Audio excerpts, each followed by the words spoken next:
Hello everyone, welcome to కథల సవ్వడి. ఈ వీడియోలో నేను ఒక అందమైన ముగ్గు వేస్తూ మీకు ఒక ఆసక్తికరమైన కథను షేర్ చేస్తున్నాను. ప్రేరణ మంజుని కన్విన్స్ చేసి కాఫీ షాప్ ఓపెనింగ్కు వచ్చేలా చేసినందుకు సిద్ధార్థ్ ప్రేరణకు థ్యాంక్స్ చెప్పి ఎమోషనల్ అవుతూ ఉంటాడు. ప్రేరణ సిద్ధార్థ్తో, సిద్ధు, నువ్వు ఇప్పుడున్న పరిస్థితుల్లో ఇన్నాళ్ళు మోసిన బరువుకి నీకలా అనిపిస్తుంది. నిజంగా నేను చెప్పడం వల్ల మీ అమ్మగారు ఇక్కడికి రాలేదు. నీ మీద ప్రేమతో నిన్ను ఆశీర్వదించాలనే వచ్చారు అంటుంది ప్రేరణ. సిద్ధార్థ్, మా అమ్మ గురించి నాకు తెలుసండి అంటాడు. తాను అంత తొందరగా నా గురించి ముందడుగు వేయదు. ఒకవేళ వేసినా కొన్ని శక్తులు ఆపేస్తాయి అంటాడు. ప్రేరణ, సిద్ధు పొరపాటు. తల్లికి బిడ్డకు మధ్య పెనవేసుకున్న బంధాన్ని ఏ శక్తి ఆపలేదు. ఎవరూ ఆ ప్రేమను తుంచలేరు. అందుకే చెప్తున్నాను, మీ అమ్మగారికి నీ మీద ఉన్న మమకారం వల్లే ఇక్కడికి వచ్చారు. మనిషి దూరంగా ఉన్న మీ అమ్మ మనసు ఎప్పుడు నీతోనే ఉంది అని చెప్పడానికే వచ్చారు అంటూ అర్థమైందా అని అడుగుతుంది ప్రేరణ. సిద్ధార్థ్, అర్థమైందండి అంటాడు. ఏంటి మీరు నాకు సరిగా కనిపించట్లేదు, బ్లర్ అవుతున్నారు అంటాడు. ప్రేరణ సిద్ధార్థ్ని చూస్తూ, కళ్ళ నిండా నీళ్లుంటే ఎలా కనపడతారు, బ్లర్రే అవుతారు అంటుంది. ముందు ఆ కన్నీళ్లు తుడుచుకో. మగవాళ్ళు ఏడిస్తే బాగోదు, అందులోనూ 6 అడుగులున్న మీలాంటి వారు ఏడిస్తే అస్సలు బాగోదు అంటుంది. సిద్ధార్థ్, నేను ఏడవనండి అని చెప్పి బోర్డు వైపు చూస్తూ, చూడండి ప్రేరణ స్టడీ కేఫ్ ఎంత బాగుందో అంటాడు. ఇంత ఆనందంలో నేను అస్సలు ఏడవను అంటాడు. ప్రేరణ సిద్ధార్థ్తో, ఈ ఐడియా, ఈ కేఫ్ ఓపెనింగ్ అంతా కల్లా జరిగిపోయింది కదా సిద్ధు అని అడుగుతుంది. సిద్ధార్థ్, ఇదంతా జరిగిపోయింది, కానీ రేపటి నుంచి మనం స్టడీస్ మీద ఫోకస్ చేయాలి. సివిల్స్ పూర్తి చేద్దాం మేడం అంటాడు. ప్రేరణ, చేసేద్దాం, కానీ మేడం ఏంటి మేడం, నేనేమైనా మీ టీచర్నా అని అడుగుతుంది. ఈ అండీలు గిండీలు మనకు అవసరమా? ఇప్పుడు మనం పార్ట్నర్స్ కదా. మీరు ఎందుకు బోరు? నిన్ను సిద్ధు అని పిలుస్తాను, నువ్వు కూడా ఇప్పటి నుంచి ప్రేరణ అని పిలవాలి. అర్థమైందా అని అడుగుతుంది ప్రేరణ. సిద్ధార్థ్, ఓకే మేడం అంటాడు. ప్రేరణ, అదిగో మళ్ళీ అంటుంది. సిద్ధార్థ్, అలాగే ప్రేరణ అంటూ నీ మాట తూచా తప్పక పాటిస్తాను అంటాడు. వాచ్ చూసుకుని 11:30 అనుకుంటూ నేను అర్జెంటుగా వెళ్ళాలి అంటాడు సిద్ధార్థ్. నువ్వు క్యాబ్లో వెళ్ళు అంటూ ఉంటే ప్రేరణ, ఇప్పుడు నా క్యాబ్ ఎక్కడ బుక్ అవుతుంది అంటుంది. నన్ను ప్రతిరోజు నువ్వే ఇంటి దగ్గర డ్రాప్ చేయాలి, అది నీ డ్యూటీ, అది మర్చిపోకు అంటుంది ప్రేరణ. సిద్ధార్థ్, మర్చిపోలేదు అంటాడు. కానీ నేను వెళ్ళాలి, పనుంది అంటూ ఉంటే ప్రేరణ, మరి నేనెలా వెళ్ళాలి అని అడుగుతుంది. సిద్ధార్థ్, నువ్వు నాతో వచ్చేయి, నా వర్క్ అయ్యాక డ్రాప్ చేస్తాను అని చెప్పి ప్రేరణను తీసుకెళ్తూ ఉంటాడు. ప్రేరణ, ఎక్కడికి తీసుకెళ్తున్నావో చెప్పమని అడుగుతూ ఉంటుంది. సిద్ధార్థ్ టైం లేదని చెప్పి ప్రేరణను హడావిడిగా బైక్ మీద తీసుకెళ్తూ ఉంటాడు. ప్రేరణ, ఇప్పుడు టైం 11:30 అవుతుంది, ఇప్పుడు నీకు అంత అర్జెంట్ పనేంటి అని ప్రేరణ అడుగుతూ ఉంటే సిద్ధార్థ్, ఆ పని చెప్పకూడదు, చెప్తే థ్రిల్ ఉండదు అంటాడు. ప్రేరణ, అదేంటో చెప్పాల్సిందే అంటుంది. సిద్ధార్థ్, ఎవరికీ చెప్పొద్దు అని చెప్పి ఇప్పుడు నిన్ను కిడ్నాప్ చేస్తున్నాను అంటాడు. ప్రేరణ, నీకంత సీన్ లేదులే అంటుంది. అసలు విషయం చెప్పు అంటూ ఉంటే సిద్ధార్థ్, కాస్త ఓపిక పట్టు అంటాడు. దారిలో కుమార్ను చూసి, కుమార్ ఏంటి ఇక్కడున్నాడు అంటుంది ప్రేరణ. సిద్ధార్థ్ కుమార్ దగ్గర కవర్ తీసుకుని విజయానంద్ ఇంటికి ప్రేరణను తీసుకొస్తాడు. ప్రేరణ, ఏంటి మీ ఇంటికి తీసుకొచ్చావు అని సిద్ధార్థ్ని అడుగుతుంది.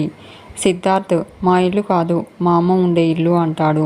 ప్రేరణ, తెలుసులే అంటూ ఇక్కడికి ఎందుకు తీసుకొచ్చావు అని అడుగుతుంది. సిద్ధార్థ్, ఎందుకంత క్యూరియాసిటీ అంటాడు. ప్రేరణ, నీకు దాచాల్సిన అవసరం ఏంటి అని అడుగుతూ ఉంటే సిద్ధార్థ్, 1 నిమిషం ఉండవా ప్లీజ్ అని చెప్పి సాహితీకి ఫోన్ చేసి హ్యాపీ బర్త్డే సాహితీ అంటాడు. ప్రేరణ తన చేతిలో ఉన్న కవర్ని, అందులో ఉన్న బర్త్డే కేక్ని చూస్తుంది. సాహితీ సిద్ధార్థ్తో, నీ విషెస్ నాకేం అక్కర్లేదన్నయ్యా అంటుంది. సిద్ధార్థ్, అదేంట్రా అంత మాట అన్నావు అంటాడు. సాహితీ, నేరుగా వచ్చి విష్ చేయకుండా ఫోన్లో చెప్తున్నావు, నువ్వు కలుస్తావని ఎంత ఆశపడ్డానో తెలుసా అని అడుగుతుంది. సిద్ధార్థ్, ఒకసారి నీ బెడ్రూమ్లోంచి కారిడార్లోకి రా, మీ అన్నయ్య నీకు కనిపిస్తాడు అంటాడు. సాహితీ తన రూమ్లో నుంచి బయటకు వచ్చి సిద్ధార్థ్ని చూసి హాయ్ అన్నయ్య అంటుంది. సిద్ధార్థ్ సాహితీని కిందికి పిలుస్తాడు. సాహితీ కిందికి దిగి వస్తూ ఉంటుంది. ప్రేరణ సిద్ధార్థతో మీ చెల్లి బర్త్డే అని నాకెందుకు చెప్పలేదు అని అడుగుతుంది. సిద్ధార్థ్ ఇప్పుడు తెలిసింది కదా అంటూ ఉంటే ప్రేరణ ముందే చెప్తే అన్ని క్వశ్చన్స్ అడిగేదాన్ని కాదు కదా అంటుంది.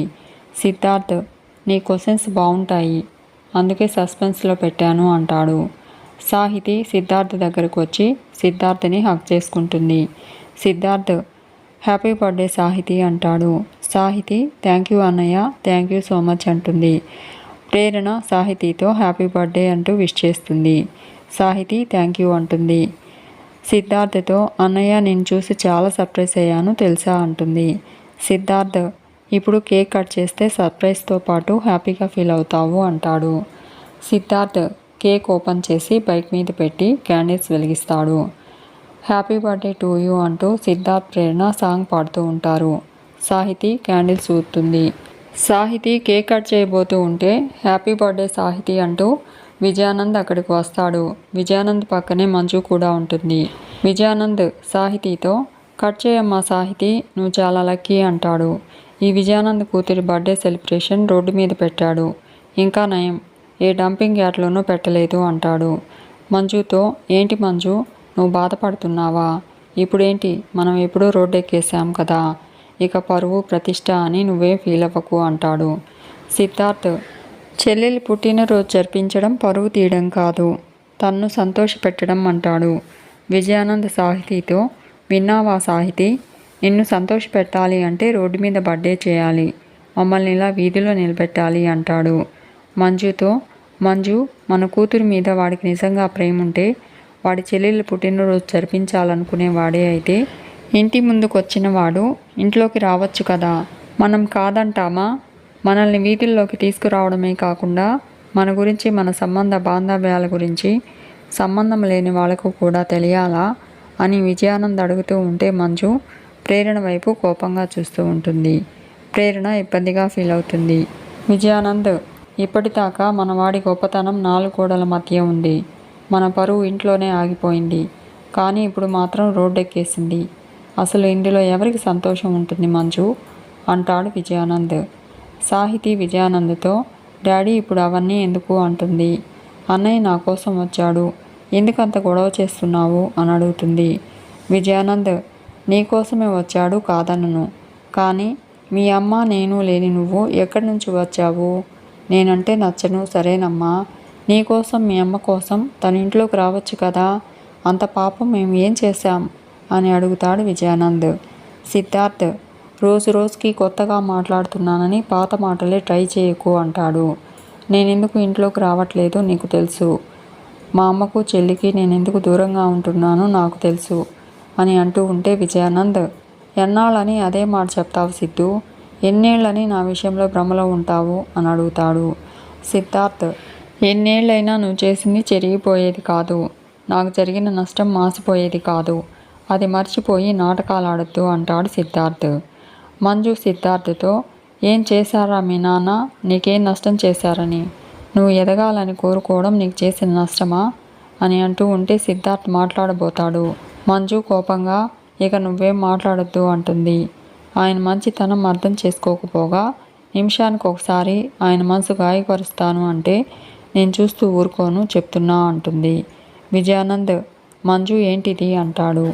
మంజు విజయానంద్తో మీరుండండి అంటూ సిద్ధార్థతో రే నీ చెల్లి మీద ప్రేమ ఉంటే పుట్టినరోజు వేడుక చెయ్యి, మాకేం అభ్యంతరం లేదు, కానీ పరువు గల మమ్మల్ని ఇలా బజార్న పెట్టి 3వ వ్యక్తి ముందు మమ్మల్ని చులకన చేయాలనుకోకు. చెల్లిని ప్రేమిస్తే సరిపోతురా, ఆ చెల్లి కన్న తల్లికి ఆ తల్లికి బ్రతుకైన తండ్రికి విలువ ఇవ్వడం నేర్చుకో, అంతేకాని ఆయన ప్రేమను తప్పు పడితే నేను సహించను అంటుంది. సిద్ధార్థ్ సాహితితో రోడ్డు మీద కేక్ కట్ చేయడం నువ్వు ఇన్సల్ట్గా ఫీల్ అవుతున్నావా సాహితి అని అడుగుతాడు. సాహితి అదేం లేదన్నయ్యా, నువ్వు వచ్చావు నన్ను విష్ చేశావు, నాకు అదే హ్యాపీ అంటుంది. సిద్ధార్థ్ అయితే కేక్ కట్ చేయమ్మా అంటాడు. సాహితి కేక్ కట్ చేయబోతూ ఉంటే విజయానంద్ సిద్ధు ప్లీజ్ నా మాట విను అని చెప్పి సాహితిని కేక్ కట్ చేయకుండా అడ్డుపడుతూ ఉంటాడు. సాహితి వదలమంటూ ఉంటుంది. సిద్ధార్థ్ కేక్ కట్ చేయించబోతూ ఉంటే విజయానంద్ వద్దంటూ కావాలని కేక్ని కిందికి తోసేస్తాడు. కేక్ కింద పడిపోతుంది. విజయానంద్ మంజుతో మంజు చూసావా మన పరువుని రోడ్డు పాలు చేశాడు. ఇదే సెలబ్రేషన్ ఇంట్లో చేసుంటే ఈ పరిస్థితి వచ్చేదా అని అడుగుతాడు. సిద్ధార్థ్ అది మాత్రం ఎప్పటికీ జరగదు అంటూ సాహితీతో ఐఎమ్ సారీ సాహితీ అంటాడు. నిన్ను సంతోషపెట్టాలని వచ్చాను, బాధ పెట్టి వెళ్ళిపోతున్నానమ్మా అంటాడు. సాహితీ అలా అనుకో కన్నయ్య, ఇక్కడి దాకా వచ్చావు, నాకదే చాలు అంటుంది. సిద్ధార్థ్ సాహితీకి హ్యాపీ బర్త్డే అని చెప్పి ప్రేరణతో బైక్ మీద వెళ్ళిపోతాడు. సాహితీ కోపంగా లోపలికి వస్తుంది. విజయానంద్ మంజుతో సారీ మంజు, వాడినలా రెచ్చగొడితే అయినా చెల్లెల మీద ఉన్న ప్రేమ కోసమైనా ఇంట్లోకి వస్తాడని ఆశపడ్డాను, అందుకే అలా మాట్లాడాను అంటాడు. మంజు పంతం పట్టిన వాడికి ప్రేమ విలువ తెలియదండి అని చెప్పి కోపంగా లోపలికి వెళ్ళిపోతుంది. విజయానంద్ తృప్తిగా ఫీల్ అవుతూ కింద పడిన కేక్ని కట్ చేస్తూ హ్యాపీ బర్త్డే సాహితీ అని పాట పాడుకుని హ్యాపీగా ఫీల్ అవుతూ లోపలికి వస్తాడు. సాహితీ ఇంట్లోకి వచ్చి డాడీ ఎప్పుడూ ఇంతే, ఆయన ఎప్పుడూ మారడు అనుకుంటుంది. మంజుతో నాతో ఎవరూ మాట్లాడకండి అంటుంది. విజయానంద్ ఏమ్మా కేక్ కట్ చేయనందుకు బాధగా ఉందా అని అడుగుతాడు. సాహితీ కేక్ కట్ చేయనందుకు కాదు డాడీ, మీరు అన్నయ్యను అవమానించినందుకు బాధపడుతున్నాను అంటుంది. విజయానంద్ అయినా ఇందులో అవమానం ఏంటమ్మా అని అడుగుతాడు. సాహితీ కాదా అంటుంది. మీకు నచ్చినప్పుడు మీరు బయటకు రాకుండా ఉండాల్సింది, వస్తే వచ్చారు, నా కోసం వచ్చిన అన్నయ్యను ఎందుకు బాధ పెట్టారు అని అడుగుతుంది. విజయానంద్ నువ్వు కూడా నన్నే తప్పు పడుతున్నావా అని అడుగుతాడు. నేను మీ అన్నయ్యను ఇంటికి రోడ్డుకి తేడా తెలుసుకోమన్నాను, అంతేనమ్మా, ఎందుకమ్మా నీకు మంచికి చెడుకు తేడా కనిపించట్లేదు అంటాడు. నాన్నంటే చెడ్డవాడు, నాన్నతో ఇలాగే మాట్లాడాలి అని అన్నా చెల్లెళ్ళు కూడబలుకున్నారా అని అడుగుతాడు. సాహితీ మీరంటే నాకు చెప్పలేనంత రెస్పెక్ట్ ఉంది డాడీ అంటుంది. కానీ అన్నయ్యను నేను ఇంటికి తీసుకురావాలని ఎన్నిసార్లు ప్రయత్నించినా ప్రతిసారి మీరు ఏదో ఒక రకంగా అడ్డుపడుతున్నారు. అన్నయ్యకు నచ్చని పని చేస్తారు, లేదా ఏదో ఒకటి అంటారు, అన్నయ్యకు కోపం తెప్పించి మళ్ళీ ఇంటికి దూరం అయ్యేలా చేస్తున్నారు అని సాహితీ అంటూ ఉంటే విజయానంద్ మంజుతో ఏంటి మంజు ఇది అంటాడు. మంజు పిచ్చి పిచ్చిగా మాట్లాడకు సాహితీ అంటూ కోపడుతుంది. నువ్వు చాలా అపోహలో ఉన్నావు, మీ నాన్న వాడి కోసం పడే తపన, నిద్రలేని రాత్రులు, వాడు ఎప్పుడు ఇంటికి తిరిగి వస్తాడా అన్న బాధ మీ అన్నా చెల్లెలకు ఎప్పటికీ అర్థం కాదు అంటుంది. సాహితీ తపన పడడం అంటే బాధ పెట్టడమా, ఆరాటపడడం అంటే ఇల్లు వెతుక్కుని వచ్చిన అన్నయ్యను తిరిగి పంపించడమా? ఎలాగైనా అన్నయ్యతో కలిసి నా బర్త్డే జరుపుకోవాలనుకున్నాను, అన్నయ్యకు నా మనసు తెలుసు కాబట్టి అర్ధరాత్రి ఇంటి ముందుకు వచ్చాడు, నా కోసం వచ్చాడు, కానీ డాడీ వల్ల అంతా నాశనం అయిపోయింది, అన్నయ్య ప్రేమతో తెచ్చిన కేక్ కూడా నేను కట్ చేయలేకపోయాను అంటూ సాహితీ బాధపడుతుంది. విజయానంద్ అమ్మా సాహితీ నేనేం వద్దనలేదు, వీధిలో వద్దన్నాను, మనకంటూ ఇల్లుంది, వాడి మంచి కోరే మనుషులం మనం ఉన్నాం, ఇంటికి రమ్మన్నాను, అదా నా తప్పు అంటాడు విజయానంద్. సాహితీ తప్పు ఎవరిదైతే ఏముంది డాడీ, నాకే అదృష్టం లేకుండా పోయింది అంటుంది. విజయానంద్ ఒక ప్లాన్ ఆలోచించి సాహితీతో నీ బాధ అన్నయ్యతో బర్త్డే సెలబ్రేట్ చేసుకోలేదనే కదా అని అడిగి నీ కోరిక రేపు తీర్చిపోతున్నాను అంటాడు.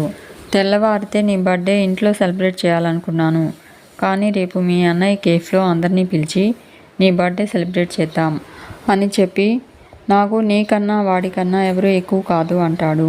సాహితీ హ్యాపీగా ఫీల్ అవుతూ విజయానంద్ని హక్ చేసుకుని విజయానంద్కి థ్యాంక్స్ చెప్పి వన్ కండిషన్ డాడీ అంటుంది.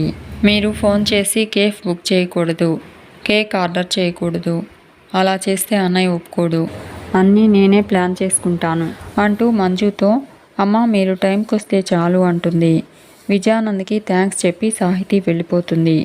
మంజు విజయానంద్తో వాడి కేఫ్లో మీరు రాకుండా బర్త్డే ఏంటి అని అడుగుతుంది. విజయానంద్ తప్పదు మంజు అంటాడు. వాడి కోసం నేను ఎన్నో భరించాను, ఇది పెద్ద విషయం కాదు, చెల్లెల మీద ప్రేమ ఉన్నవాడు నన్నేమీ అడ్డుకోడలే మంజు అంటూ విజయానంద్ వెళ్ళిపోతాడు. మంజు ఆలోచిస్తూ ఉంటుంది. మీకు ఈ వీడియో నచ్చితే లైక్ చేయండి, షేర్ చేయండి, తప్పకుండా సబ్స్క్రైబ్ చేసుకోండి. Thanks for watching.